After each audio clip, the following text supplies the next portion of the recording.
Hey everyone. Hi, it's me and Susan Vespoli, who you may have seen somewhere in the Wild family. Susan, sometimes you're there, you've popped up maybe in the beginning. Susan is a friend of mine and somebody who has been wild writing with me for a few years now and took the teacher training and now teaches wild writing as well as teaching writing on writers.com, published poet, and been a writer for a long time. And the reason why I asked Susan to come today and why I wanted to talk to you, Susan, is because I see you doing some things with your writing. I have the privilege of, being in writing circles with you. So I get to see you sort of working through things. And they're often the things that you're working through are often about family and love. They really are. They all really center around family and love. So very personal, very like close to the heart, like current stuff, not even old stories, like super current. So I see you doing all this work. And then I see a piece come up in Rattle magazine with your name on it, with slices and moments from the work that I saw you working with in wild writing. And you've published a lot of poems in the last year and two through a lot of the work that you've sourced through wild writing. And I really want to talk about that because that's something that people are interested in is how do I take this wild writing and find the gold in it, find it, know that you've written something that you want to return to, find it, work with it, and send it out. I want to talk about that. And then I have another little thing I want to talk about. So, welcome. Thank you. Really, really happy for you to share. And um, I guess I'd love to hear more about your process. And I know you've brought some work with you. And if you want to start with that or just wherever you want to start. Okay. So I brought a couple of things, and basically my process with wild writing. I mean, for me, it's like it's a calibrating tool, and it's like I kind of needed to do it just to be able to be balanced and know what I think in my life and move forward. So I often come, and I really appreciate that it's like a trusted circle, so I can say anything I want and not be judged. Right. Um, and then some of that stuff goes out, turns into a poem. And I guess what my process is sometimes I mean, I say often when I write, I find things that I didn't know that I felt that way, or I make sense of something that feels overwhelming to me.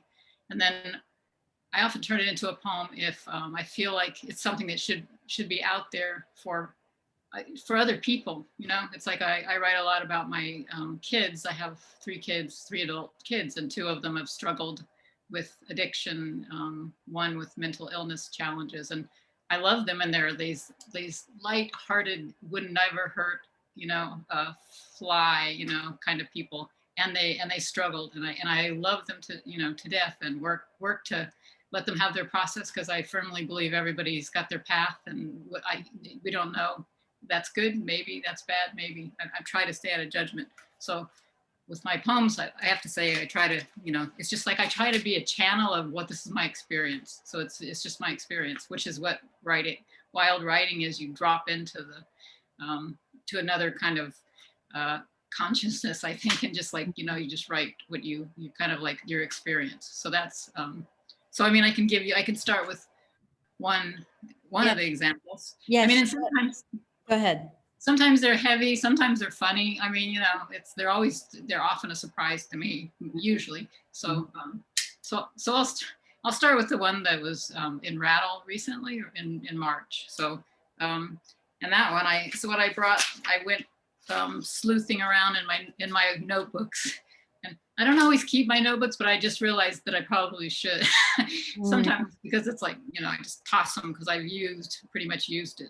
Um, and when I write, as far as the process goes too, sometimes I'll go like, oh, or I'll put a star by it or something like that, or at least some little light will come on, and then when I'm going to write something, I'll go back and look for it, and then mm, I'll use it. And that's kind of what happened with this one about my daughter.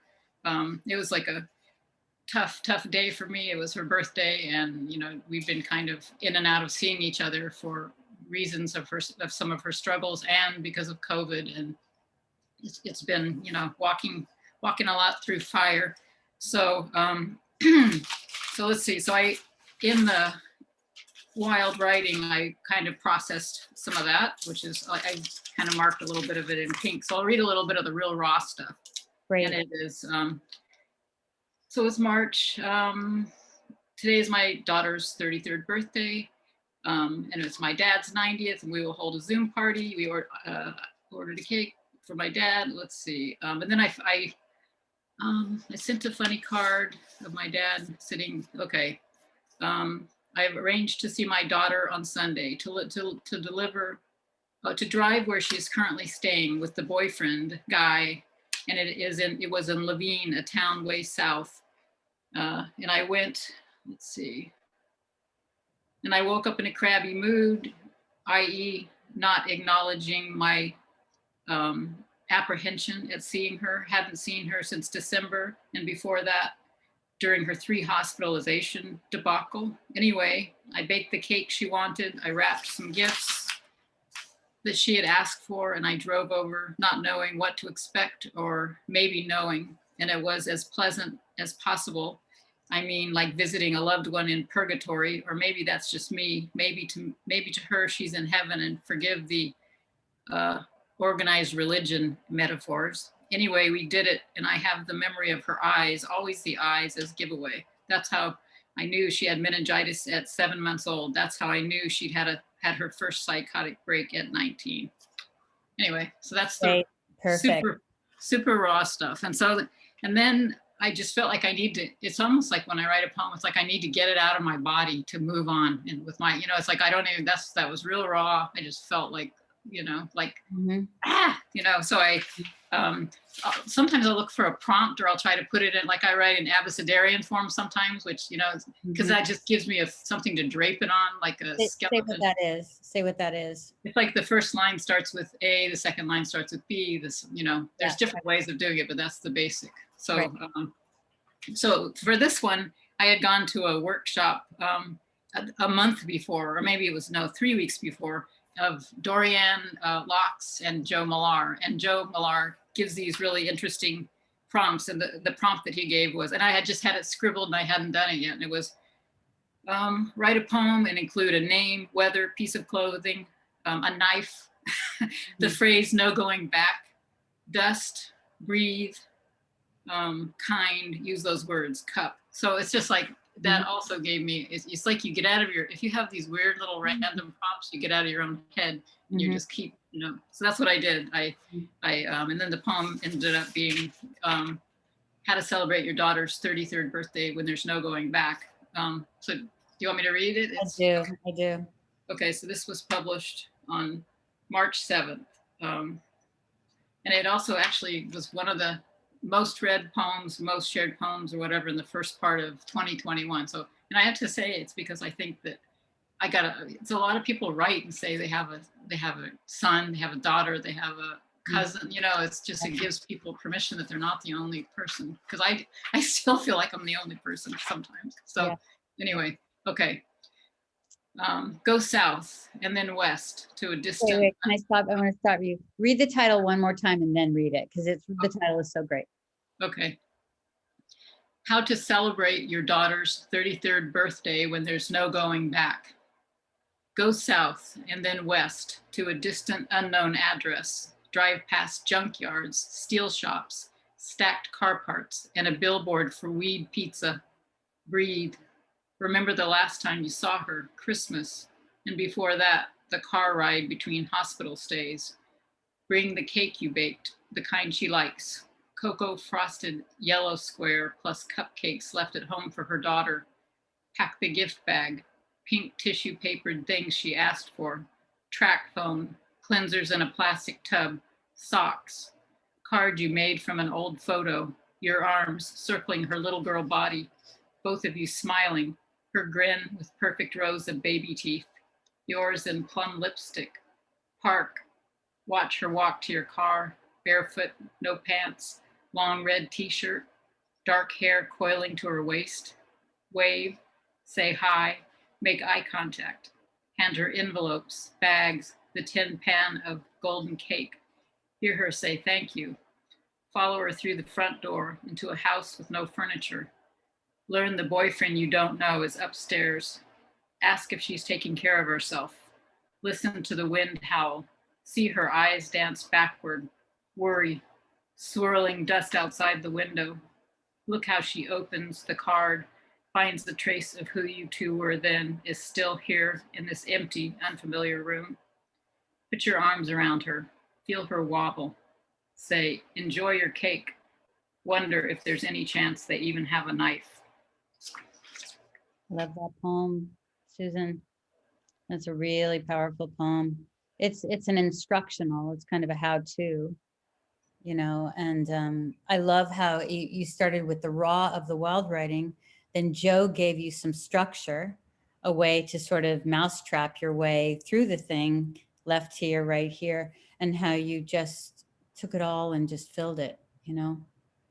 It also, for me, it was like you write and you write and you write, and then you go, oh, because it's like, oh, when she looked at that and how we connected, it was like, oh, she gets it too. This used to be, I mean, we're still here, you know, this precious picture that I have of us, but it's in a different form. So for me, that was the discovery of the poem that like gave me some peace. So. And did you also, I imagine when you went back, there were certain things from the original that you didn't include, and then ways that you added to create more visual or something? Yeah, I'm so, you know, it's like I kind of write in a different, whenever I write something, when I'm in the right writing space, it's like I'm not really thinking, it's just sort of like moving things around, you know, to like feng shui kind of how it feels. Energetic. Yeah, so I wrote and then I like moved this line up here and moved this line up here. And then I noticed these sounds were the same. And then I kind of fixed in words because then you use the little craft things, you know, you stop on this word and this word so that it gives a double meaning to the next line. But it's like I wrote it like in a couple hours one night and it was done. So it was just like. And when you finish a piece, like, do you read the piece aloud to yourself as you're going? Do you do that, or is that not the process? I don't really do it as I'm going, but I do it. Yeah, because I think you have to hear it. You have to hear it. When I think it's about done, I read it out loud, and then I hear places where I see, you know, that I need to change. It doesn't, you know, something's not right. But yeah, I'm just so struck by how raw you allow us to see you in wild writing. Like, you really write the very truthy truth of what happens. You never sugarcoat it. You never try to hide what actually happened. You really allow us to see it. And I think that's your first lucky move, or lucky isn't, that's your first true move, which is you've got the goods right there. And then the next step is, you know, is this interesting to me? There's something there I want to pursue. But you've got the goods, you know, that's what's so great. And your poems have that. You know, I can remember a poem you wrote about about your son and about all his missing teeth, or his, you know, because of meth. And I mean, like, really visual. I want to ask you more, but do you want to read another and give us another example of? Sure. I'll have another. I brought two that I found digging around my little notes. So this one is, so this one actually came out, I found it, it was back from January. It almost came out like the poem. It's very similar to the poem. And it was like you know, I was writing with a different group, but it was like, I've been thinking. That was the prompt, I've been thinking. So I'll read what this is. I've been thinking about and really, okay, I've been thinking about what love is, as in love of one's life, something I used to think was packaged in a deep voice and the agreeable smell of only certain beings' armpits. I've been thinking about the Hopi prophecy as told to me by a friend about sailing down a rushing river and to note who was sailing with you, all in a direction unknown, a river we somehow ended up in together. Don't remember falling into or jumping into, just opened our eyes and there we were, moving toward the unknown, bumpy rapids and fast. The instruction was to note who you were traveling with and not to flail or cling to the shore.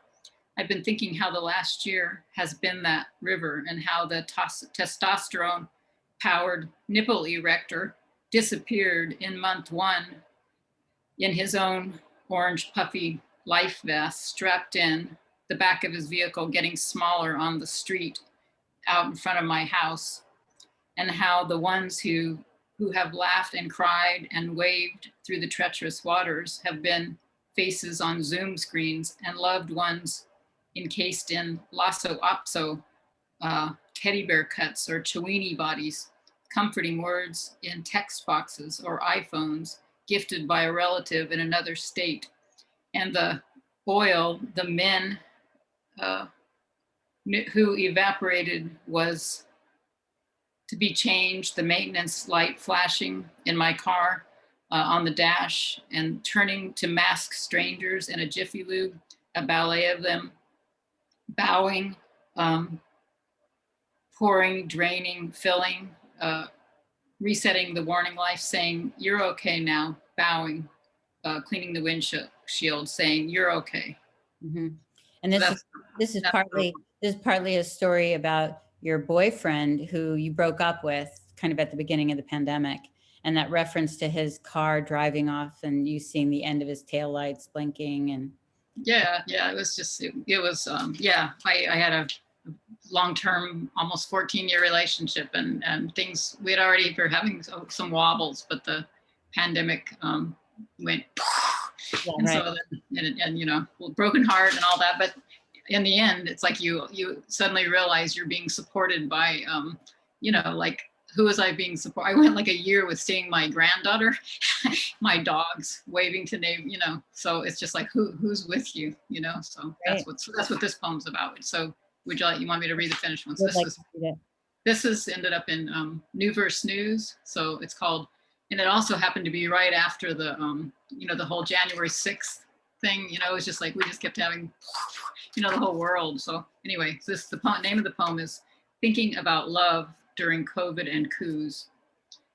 And it's pretty close to what I wrote. I've been thinking about the Hopi prophecy as told to me by a friend, how we would find ourselves in a rushing river, our body a soggy vessel careening toward the unknown. And the Hopi instruction was to notice who traveled beside us, not to flail or cling to the shore, but to trust the water. I've been thinking about the deep bass voice and compelling smell of an armpit. A man who sang lyrics into my ears leaned around me as I washed a pan, crooned, "I just can't live without you, Sister Golden Hair Surprise."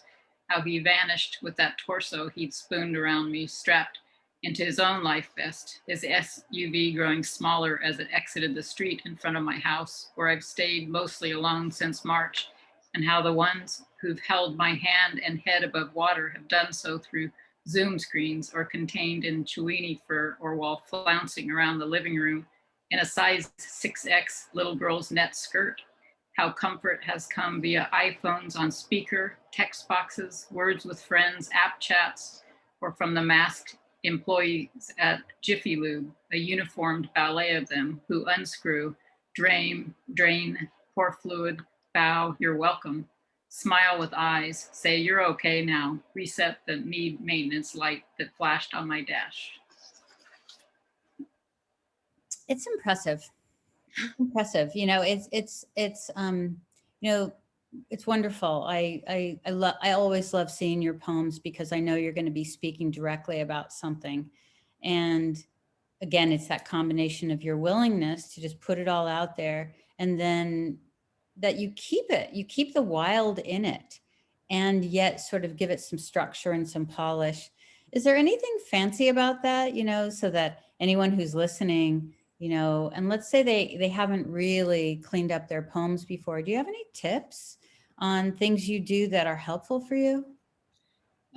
Yeah, just a lot of the basic, you know, if you go down a list of like things to clean up your poem, you know, edit poems or whatever, like paying attention to line breaks, like getting the most bang for your buck out of line breaks, like ending on powerful words. One teacher told me a long time ago, read all your end words and they should all carry a little weight, don't end on the, you know, stuff like that, unless there's a reason for it. And then also just word choice, you know, and also taking out what's not needed. It's like somebody else told me along the way, read your poem, and anything that you can take out and the poem is still strong, then take it out. So take it out, you know. And then you pay attention to sound, you know, if you can, without being forced, you know, like pay attention to sounds, a little internal rhyme or alliteration, you know, possibly, but, you know, that's just like salt and pepper, but right. so So those are, that's great. yeah, or some putting them in not everybody, but I often organize them into stanzas, and it helps me see it better and see, what each little section says. Like this is in 4-line stanzas, and the other one was in 3-line stanzas. It helps me organize it, but you don't have to. So I mean, people are all different. So I love it. And the next thing I think that's really helpful. Thank you for sharing all that stuff. The other thing that is really powerful about your work is that you write about people who you're still in relationship with, who are alive. And, especially the pieces about your kids and their struggles with addiction. And also, this man who was a big part of your life for many, many years. And what are you thinking about when you're publishing work that references other people? You're not naming them, but it's possible that those people might see them. Do you think about that? And how do you set that right for yourself? I do think about it, and actually, it was a teacher that I took a workshop some years ago, and I'm going to mispronounce her name, Sayantani anyway. She wrote the Indian essays, Fire Girls of India. She's a teacher I had, and somebody asked her, I was one of them, like, should we write about this? And she said, I know it wasn't her original quote, but something about, if they didn't want you to write about it, they shouldn't have done it, that quote. But I think it was like an Annie Lamott. She's like, if you didn't want me to write about you, you should have been nicer. Yeah, and I think there's truth, and I think you have to write truth. It's just like you have to write truth, and I don't think you should write to trash people. I just think you should write truth, and you should also own your own stuff. So I actually have a collection of poems that's going to be published later in this year about my kids and everything by Finishing Line Press, and it's like. There's a whole bunch, poems. There's poems about them, and then there's poems about me. I mean, I know I made mistakes too as the mother. It was sort of like this household that I raised my children in. I mean, it's like I like love kids, and I owned Montessori school, and I only wanted to be a mommy when I grew up, when I was young, and all this stuff. But it's like I married into an alcoholic family, and it was like, and I stayed, and I accessed my inner bitch. I don't know, but it was not a good environment to raise my kids in. So I own that in that. So it's like, I feel like you tell truth and you own it. And my kids have seen some of the poems, not all of them. And I haven't figured out exactly how that will all come to pass. But I feel like it's truth, and it needs to be said for parents of addicted loved ones, to record the experience for it. I think it's like, I feel like it's something I feel like I'm supposed to do. That's why I do. Right. I mean, you do the thing that good writers do, which is you surrender your facade and some sort of hiding place to really just show people what happened. And you're very fair. You're not a blaming person. You're not a pointing person. Yeah, it's true. In some of the wild writing, you and me and the rest of us can get a little pointy finger. But when the poem comes out, it's always fair. We see things as they are, and I think that's really powerful because we all know that relationships are a dynamic, and so there's no good guy and bad guy. There's just circumstances. And your poems seem to show us how things are. And then we get to decide, we get to take it back with us and make it what we will. And how about the relationship with the man? Has he seen any of your poems? Yes, he has.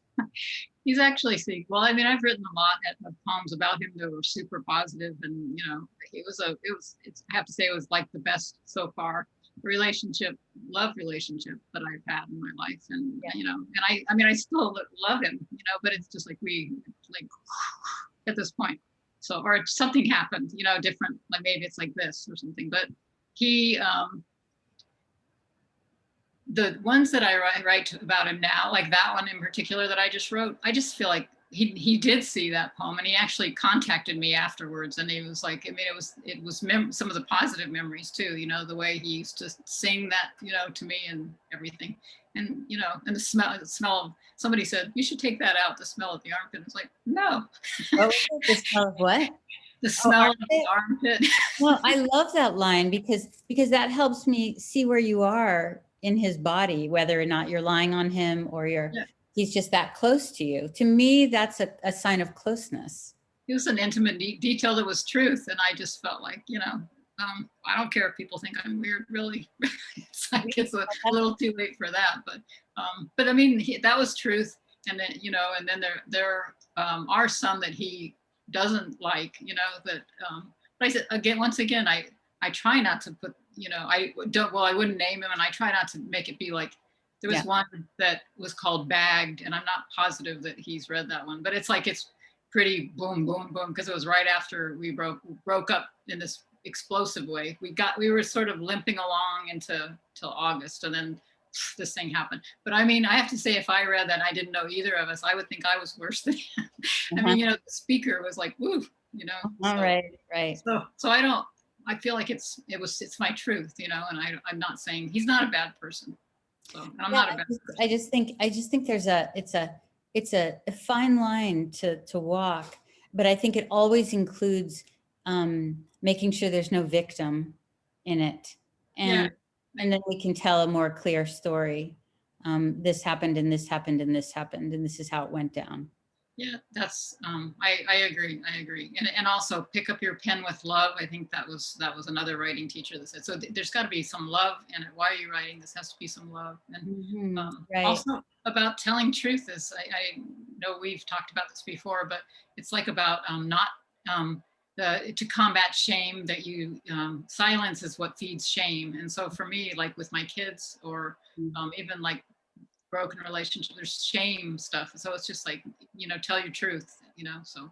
Totally. I agree with you. I think that as long as we're holding on to shame around something, we can't write into it because we're just not ready to come out. But in fact, sometimes I suppose you could think, well, wait until the shame has died down, then go out. But people like me and you go straight at it. And it's giving it that sort of oxygen, especially when you're writing and then reading it to a group or co-students in a class. It actually alleviates the shame. It lifts it, because you see once again how we all understand one another, and your situation and the choices you've made that you might feel ashamed of are things we understand completely. And that really helps lift the shame. And so that's when we can write into the truth of things, right? Right. And it gives someone else that you're with permission to, oh, that happened to me, or just to even think it. I mean, I've thought that so many times when I've written other people, oh, thank goodness they said that, so because you're not alone, so. Yeah. And apparently, your poems are really meeting that market of people who are feeling less alone, because you're just naming how it went down. So that's exciting. And it's exciting about your book. When's it coming out and with whom? It's Finishing Line Press, and it's supposed to be it's like there's a pre-sales period towards the end of the year, and then the publishing is either the end or January. So it's like a big process kind of thing. So yeah. So congratulations. That's fabulous. That's really great. Yeah. Thank you. I really appreciate you spending time with us. I feel like I could come back with you next year and talk to you some more. I love hearing your process, and just I really appreciate you as a writer and thoughtful person. Yeah. Thank you. I appreciate how I fell into wild writing. It's like what a game changer. So. And now you teach it. Game amper. And now you teach it and you use it, and it it's where you need to go. It's huge. So. I'm going to make sure that people have your website and know how to find you and some of your work. And I just really appreciate you coming today. Thank you so much. My pleasure. Okay. I'm going to turn off this recording.